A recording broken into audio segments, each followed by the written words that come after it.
মসজিদে নামাজরত মুসল্লিদের উপর সন্ত্রাসীদের গুলিবর্ষণ, ফিলিস্তিনে এমন ঘটনা ঘটছে, এটা অনেকেই আপনারা শুনছেন, কিন্তু সম্প্রতি যে বাংলাদেশে এই ঘটনাটা ঘটছে এইটা কয়জনে জানেন?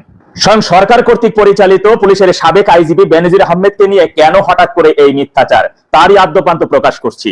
সরকারের নির্দেশে বাংলাদেশের সকল মিডিয়া একযোগে নিউজ করলেন দুবাইতে দুর্নীতির মামলায় গ্রেপ্তার পুলিশের সাবেক আইজিপি বেনজির আহমেদ। এমনকি স্বয়ং স্বরাষ্ট্রমন্ত্রী দুটা পাতা দেখাইয়া সংসদে দাঁড়াইয়া বললেন, মাননীয় স্পিকার, ইন্টারপোলের মাধ্যমে এই সরকারের অনেক বড় একটা অর্জন যে আন্তর্জাতিক পর্যায়ে একজন দুর্নীতিবাজকে গ্রেপ্তার করা হয়েছে, তাকে দুবাই পুলিশ গ্রেপ্তার করেছেন। কিন্তু তিনি যে গ্রেপ্তার হয়েছেন তার পক্ষে বিশ্বাসযোগ্য কোনো একটা প্রমাণ এই সরকার কিংবা মিডিয়া আজ পর্যন্ত প্রকাশ করতে পারে নাই।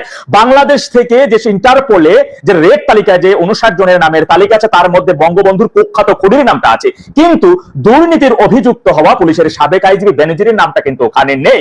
শোনা যাচ্ছে যে দুবাই ইমিগ্রেশন পুলিশ তার ভিসা সংক্রান্ত জটিলতায় তাকে কিছু বিষয় জিজ্ঞাসাবাদের জন্য তাকে অফিসে ডাকা হয়েছিল। তিনি তার মতো করে সরাসরি হাজির হয়েছেন এবং তাদের প্রশ্নের উত্তর দিয়ে তিনি আবার সরাসরি বাসায়ও চলে গিয়েছেন। কিন্তু তার দুবাই পুলিশের ইমিগ্রেশন অফিসে আসা বা অভিবাসন নিয়ে যে প্রশাসনের যে সেক্টরটা কাজ করে সেটাকে আসা আর গ্রেপ্তার তো এক বিষয় না। এরপরে আবার দেখেছি 1 মাসের মধ্যেই নাকি তাকে দেশে ফিরিয়ে আনা হবে। যাক, 1 মাস তো আর বেশি দূরে নয়।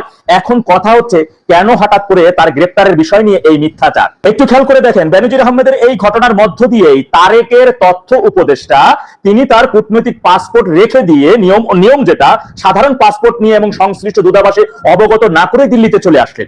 দিল্লিতে স্বাভাবিক, এটা তো নিয়ম যে আপনার কূটনৈতিক পাসপোর্ট কোথায়, সেটা অপ্রীতিকর ঘটনার মুখে পড়লেন এবং দিল্লি থেকে তিনি এবার দেশে ফিরে গেলেন। আবার সেখান থেকে পররাষ্ট্রমন্ত্রী বলেন ব্যবস্থা নেওয়া হবে। কি ব্যবস্থা নেবে হুঙ্কার দিয়ে বসলেন।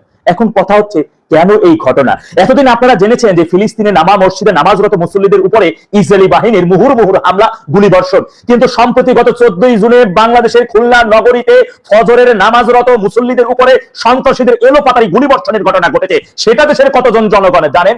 খোঁজ নিয়ে দেখুন, গত 3 মাসে এক খুলনা নগরীতে সন্ত্রাসী হামলায় মারা গেছে 99 জন। মূলত এই ঘটনাকে ধামাচাপা দিতেই সরকারের এই একের পর এক মিথ্যাচার, তারেক প্রশাসনের এই ব্যর্থতা, এই দুর্বলতা ঢাকার জন্যই বেনজির আহমেদ সাহেবকে নিয়ে এই মিথ্যাচার। আপনারা জানেন বেনজির আহমেদ যতদিন পুলিশ বাহিনীতে কর্মরত অবস্থায় ছিলেন ততদিন দেশের আইনের শাসন সঠিক অবস্থায় ছিল। এইটা এখন দেশের একজন খেটে খাওয়া সাধারণ মানুষও বলে। আর অবৈধ সম্পদ বা দুর্নীতির বিষয় নিয়ে অভিযোগ রয়েছে, সেটা সংশ্লিষ্ট অভিযোগ তদন্ত সাপেক্ষে অবশ্যই দোষী হলে তার বিচার হতে হবে। কিন্তু আন্তর্জাতিক কুখ্যাত সন্ত্রাসী টেরোরিস্ট যারা রয়েছে 59 জনের তালিকায়, তাদের গ্রেপ্তারের খবর নেই, আর দুর্নীতির অভিযোগে বেনজির আহমেদকে গ্রেপ্তার। কেন এই মিথ্যাচার? এটাই এই কারণে এই মিথ্যাচার, এই যে মসজিদে নামাজরত মুসল্লিদের উপর খুনের ঘটনা, গুলিবর্ষণের ঘটনা, হাজার খানিকের উপরে হামে আক্রান্ত হয়ে শিশুদের যে মারা গেছেন এই ঘটনা, পদ্মা সেতুর নিচে থাকা মাটি বিক্রি করছে যে বিএনপির সন্ত্রাসীরা, এই ঘটনা ধামাচাপা দেওয়া, উন্নয়নের কথা বলে, খান খনের কথা বলে ভূমিহীন গৃহহীনদের